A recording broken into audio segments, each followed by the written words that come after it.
ఆరోగ్యంలో ప్రతి మంగళవారం జరిగే ఈ కార్యక్రమంలో భాగంగా ఈరోజు తిరునాళ్ళ బృందం గారిచే అన్నమయ్య సంకీర్తనలు మరియు పడితలం వారి భక్తి పాటలు అనేటువంటి కార్యక్రమాలు ప్రదర్శిస్తారు.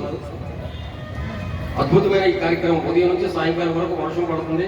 కానీ ఈ టైంలో మన తల్లిదండ్రుల సంగీత సాహిత్య నీరాజనాల పడితలం వారికి అందించాలన్న సంకల్పంతో ప్రతి మంగళవారం జరిగే ఈ కార్యక్రమంలో దేవస్థానం అసిస్టెంట్ కమిషనర్ డివి ప్రసాదరావు గారు ప్రవేశపెట్టడం, దానికి ఒక చిన్న విషయం చెప్పారు పాత్ర. ఈ విషయాన్ని ఎలా చేయాలనేది అంటే ఆ విషయాన్ని వెంటనే మీలాంటి వాళ్ళందరి సహకారంతో వెంటనే ఆమోదం రావడం అనేది అది నా దృష్టంగా భావిస్తున్నాను. ఎందుకంటే పడితల అమ్మవారికి సేవ చేసుకునే భాగ్యం ఈ విధంగా సరే కొంతవరకు వస్తుంది. ఎన్నో చేసినా అది అమ్మవారికి సేవ చేయడం ఇది ఒక అద్భుతమైన, నేను ఒక ఆర్టిస్ట్ 40 సంవత్సరాలు రంగస్థలంలో సర్వీస్ ఉంది కనుక పిలిచిన వెంటనే ఇలాంటి వాళ్ళు రావడం, అమ్మవారి ఆస్తులు అందుకోవడం నాకు ఎంతో ఆనందదాయకమైంది. ముఖ్యంగా ఏసీ గారికి ధన్యవాదాలు చెప్పాలి. ఈ కార్యక్రమం నిర్వహించిన వాళ్ళకి మేము ధన్యవాదాలు చేస్తూ ప్రారంభించాలనుకుంటున్నాం. జై పడిపాంత.